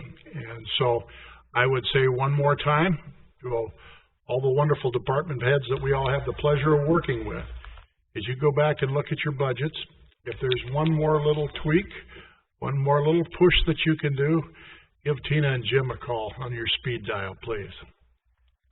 Commissioner? Commissioner President, I do appreciate the comments. I'll be very surprised if I do get a call because we've cut about everything we possibly can out of it. But if someone does call, we will quickly respond. So. Thank you, Mrs. Fisk. Commissioner Simmons. Thank you, Mayor. You know, Tina, you always seem to prove me wrong. You've done it again. I remember I always struggle with the budget. All the employees know that. Last year, we struggled with that budget, and you told me, Mark, if we do this, we're gonna be paying for it next year. And I disagreed with you, of course, and we had a great, basically leveled out the budget. And this year, yeah, we're up a little bit. But you've done an incredible job, honestly, bringing it down from almost 2 digits, double digits like that, down to 4.73. So I commend everybody. And, we, as a commission, our prior commission especially, made a commitment to Dan and the fire department that we would support them. And most of this is going there, so we have to live up to that. The other thing I just want to point out, that if you look over, I like, Jim, the way you did the budget, Tina, this year, because we projected a couple years out. We've never done that. That's new. And it's great, because if you look out 2 years, you'll see that we're going to be about two mills each year. So if you average that over the last 5 years, it comes out to about 2.5 mills. So we're really right on target. We're not overextending at all. So I will support this budget. I think you guys have all worked hard on it. So thank you very much, Tina and Jim and the whole staff. Thank you, Commissioner Simmons, and I can honestly say that Jim has been a godsend. He's done an amazing job, and the rest of the staff has been very diligent with this budget because they all knew how important it was. So thank you.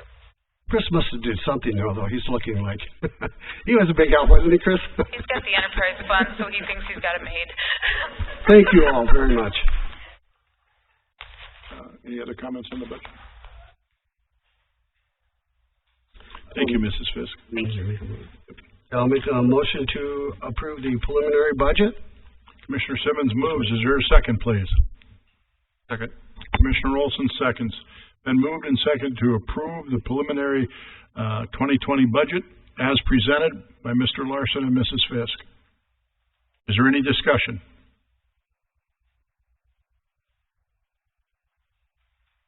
Hearing none, we'll proceed to vote. All those in favor, please signify by saying aye. Aye. Aye. Opposed? Motion carries. Thank you. Next order of business is the final plot approval of Woodland Estate Second Subdivision. It's a replat. Mr. Sober. Thank you, Your Honor. We received this application way back in January. It's to subdivide a rural estate zone lot in the city's extraterritorial jurisdiction. Proposed lot split contains an existing single-family residential structure and accessory structures. The new lot would be vacant and sold for development under the R1 district standards. Proposed lot would be consistent with those district standards. However, in our staff report, we note that there are some concerns with increased floodplain and on-site septic regulations, making that 1 acre a little bit more difficult. In our solicitation of views, Fargo Cast Public Health did note that a mound system for sanitary waste is acceptable. Just make it clear as a requirement for development on the site as they look at doing soil condition reports on that. This being a subdivision, not a rezoning, the city is not required to notify adjacent residents. We did, however, have some contact with neighbors expressing that there were some restrictive covenants prohibiting the subdivision of land in Woodland Estates. We did research that at the county and did not find any restrictive covenants that were filed. At our public hearing, it was discussed, and the person that did make that comment was corrected. There were no covenants that have been filed on the property, and we kind of discussed that. Staff is cognizant of the burden to the public and the road, et cetera, but the increase of one home was felt that it was not a major burden to this neighborhood. So with that, at public hearing, we upheld a recommendation to approve the plat with the conditions noted in the staff report, and Planning Commission agreed to that as well, and is hereby recommending approval of the plat with the conditions of approval as noted in the staff report.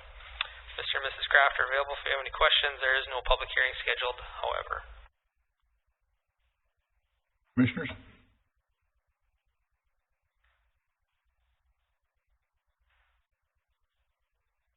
They'll still have to follow all the county requirements with regard to a minimum of 1 acre for septic and all of those types of things. Yeah, to go into that a little bit further, their elevation is this, and if they're in the floodplain, they have to build 2.5 feet above the base flood elevation.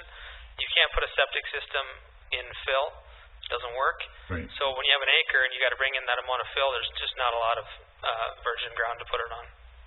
So there's been some mound systems and tank systems that have been put in. It's not ideal. Closed system or a mound system. Yeah, so they can do something like that. All right. Thank you, Mr. Sobert.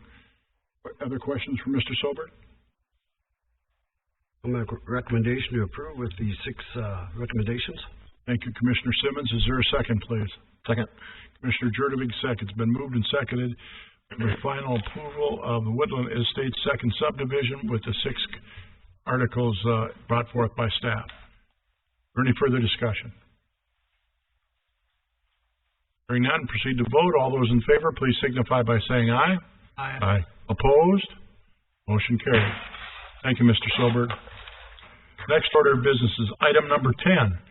Review the bid results and engineer's statement of cost for Water Improvement Project 1312. Mr. Scott. Thank you, Commission President Dardis and members of the Commission. The Project 1312 Phase 2 is just a continuation of our water distribution system where we are putting in a transmission line from Main Avenue down to 21st Avenue on the south side of the interstate and the diversion. This particular phase here is the segment from 13th Avenue boring the water main across the interstate and the diversion, getting it down to 21st Avenue. We received 3 bids. 2 of them are really close. The low bidder is KPH, and at this time I'm going to recommend awarding the construction contract to KPH in the amount of $1,523,497.00. Would you state for the public, please, what your engineer's estimate was? Absolutely. The total estimate of construction costs identified in the engineer's report was $1,602,179, and that's including contingencies. And then the total estimated construction cost with contingencies again that are identified in the engineer's statement of cost is $1,600,000, which is just a hair below the engineer's report estimate. Thank you, Mr. Scott. Absolutely. Any questions? I'll make a motion to approve. Thank you, Commissioner Simmons. Is there a second, please? Second. Commissioner Jupic seconds. Been moved and seconded to approve bid results and engineer statement of cost for Water Improvement Project 1312. Is there any further discussion? Hearing none, we'll proceed to vote. All those in favor, please signify by saying aye. Aye. Opposed? Motion carried. Thank you, Mr. Scott.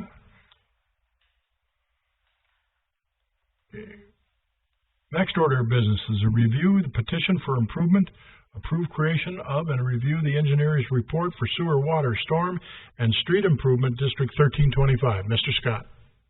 Thank you again, Commission President Dardis, members of the Commission. We have been requested by a developer to install city infrastructure into a subdivision known as Oak Ridge 18th Edition.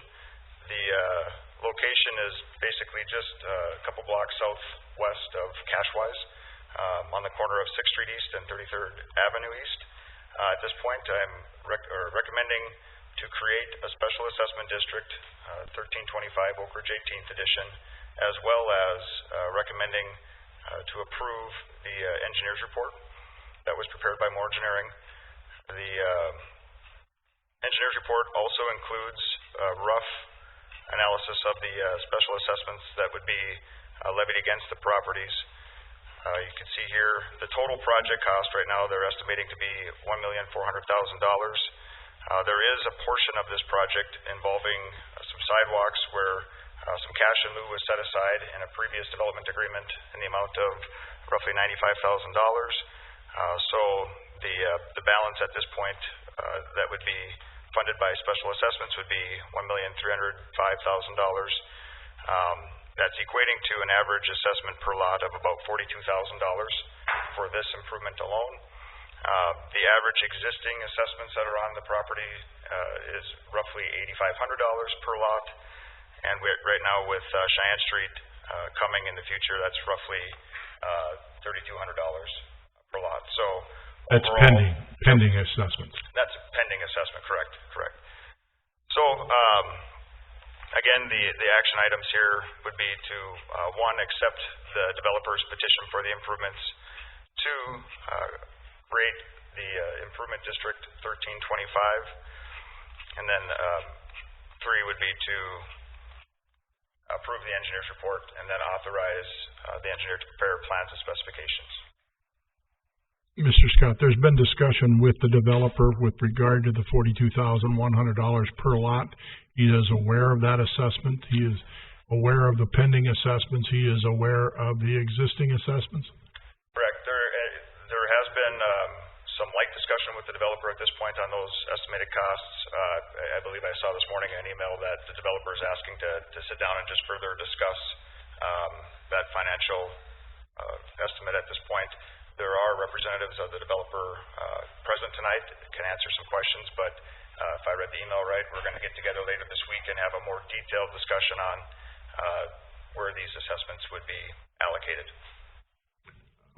But I will make clear that the improvement district itself will be 100% assessed within the this platted area of Oak Ridge 18th edition as signified by this. The 31 lots, not the 39 that are actually there, but the 31 lots. Correct.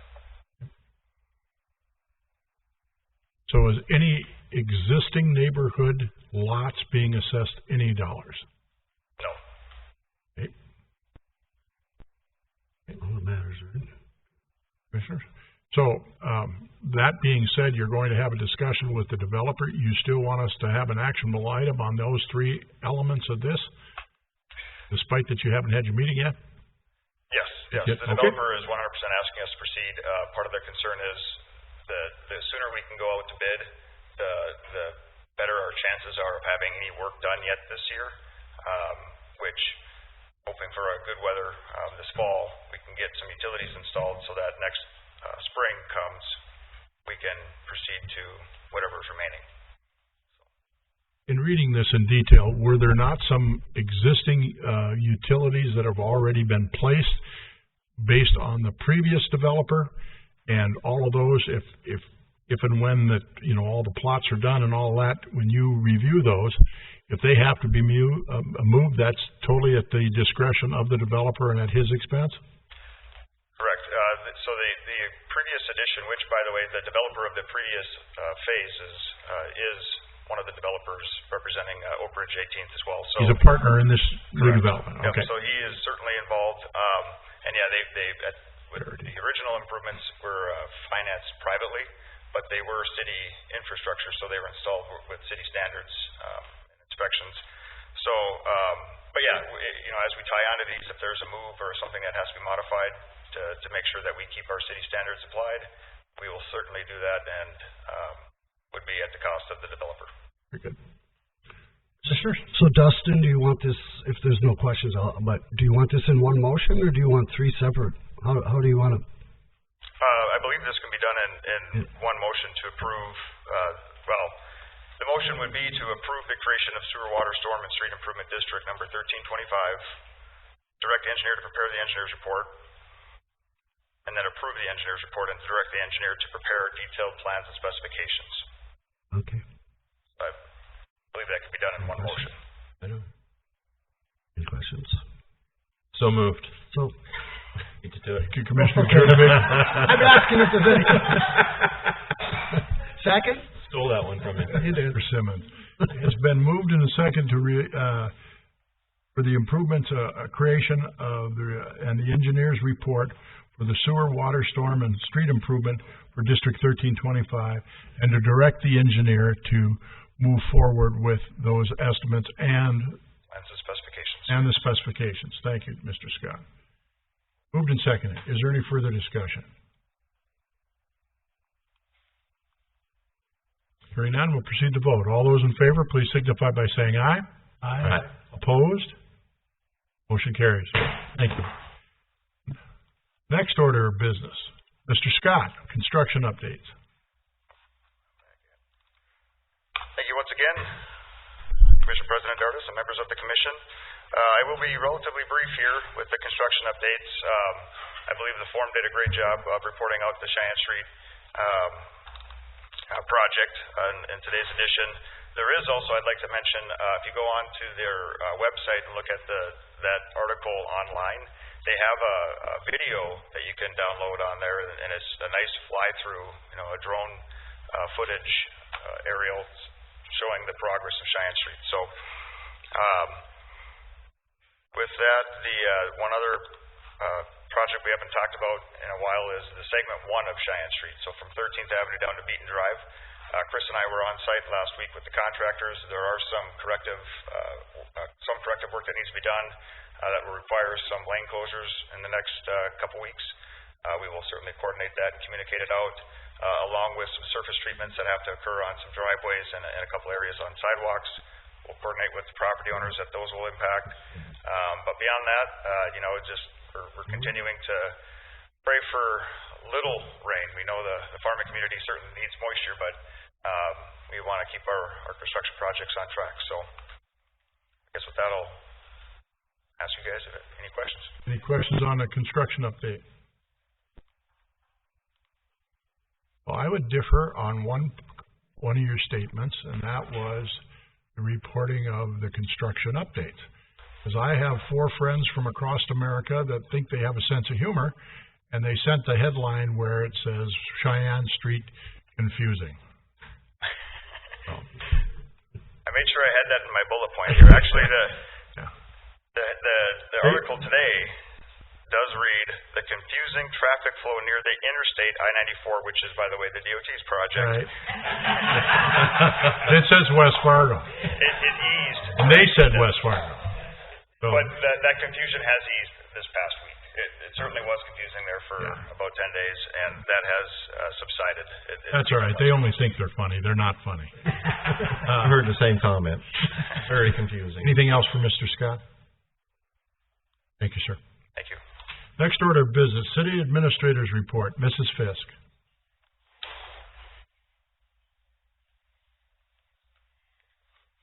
Good evening, Commission President and Commissioners. I will be really quick on this. First of all, I want to remind you all that tomorrow night is Night to Unite, and that's always an excellent event, and everyone I know looks forward to going to it. So I know I will be there, and I'll probably see all of you there. So I want to remind you of that. My question for you is the first meeting in September would be September 2nd, which is Labor Day. Generally, the Commission has opted to move that to Tuesday, that Tuesday, which would be the 3rd, and I just need to know if you're okay with us moving it to the 3rd. Okay, perfect, thank you. You have a consensus. For anybody that's interested that hasn't already notified us, the annual North Dakota League of Cities meeting is in Bismarck from the 19th to the 21st. If you're interested, just let Courtney know, and we do have rooms available so she can get those taken care of too. Under correspondence, I'll just keep flying through. We have Tuesday, August 13th at 10 a.m. will be the Grace Garden Grand Opening and Ribbon Cutting Celebration, and that's at 1480 16th Street East in West Fargo. I can shoot that out to you for those of you that would like to attend. And then we also had an invitation for the Jeremiah program, the Journey of Hope.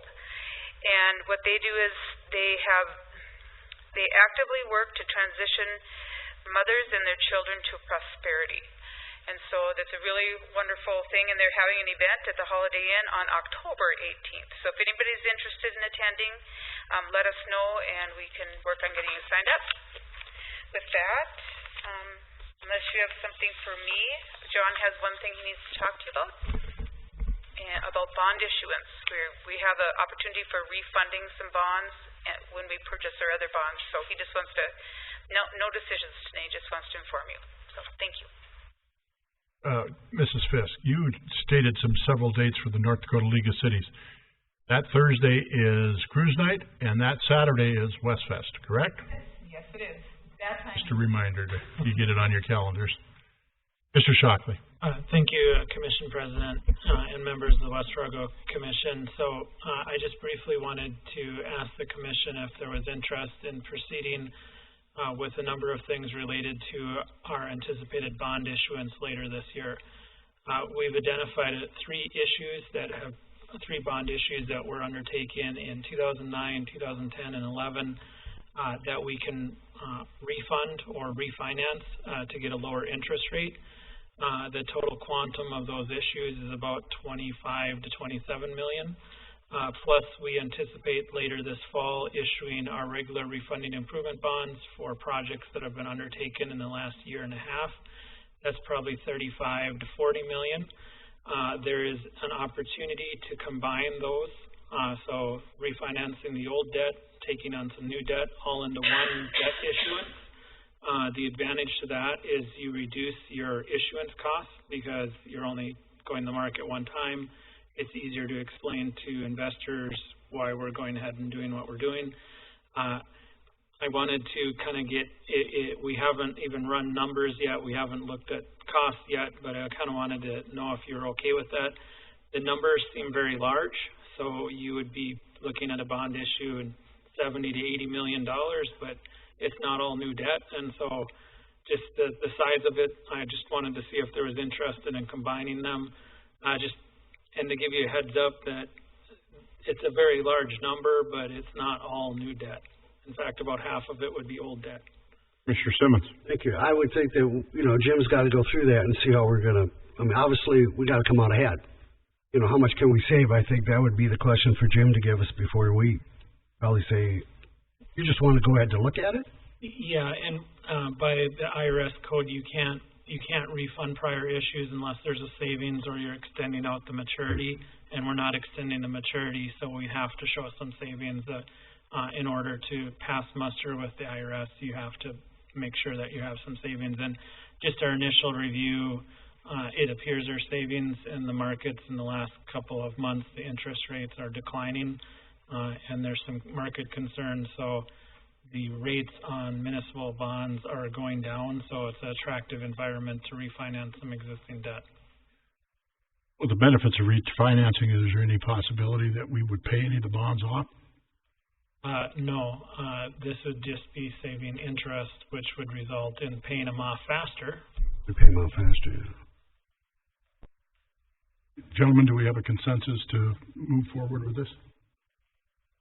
I agree. I think that's why we pay Jim there twice as much as any other finance director in the state of North Dakota. So that's his expertise to figure out. You know, you just said that publicly, don't you? Did I? Okay.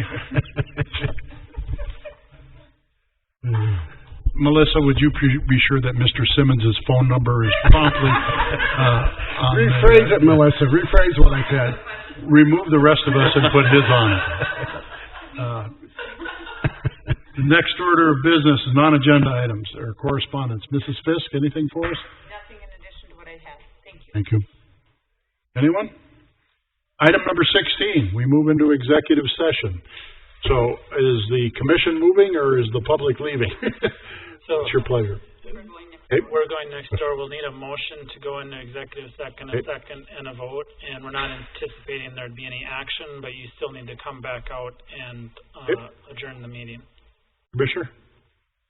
Motion, please. Commissioner Olson moves that we go into executive session pursuant to North Dakota Century Code 44-04-19.1 to receive updates from the NDRIF attorney regarding a lawsuit with the city of West Fargo. North Dakota RIF claim number North Dakota -51259-18. Been seconded? Second. Commissioner Simmons seconds. Been moved and seconded that we move into executive session. Is there any further discussion? Not, we'll proceed to vote. All those in favor, please signify by saying aye. Aye. Opposed? Motion carries. We stand adjourned as an executive session. We will be returning.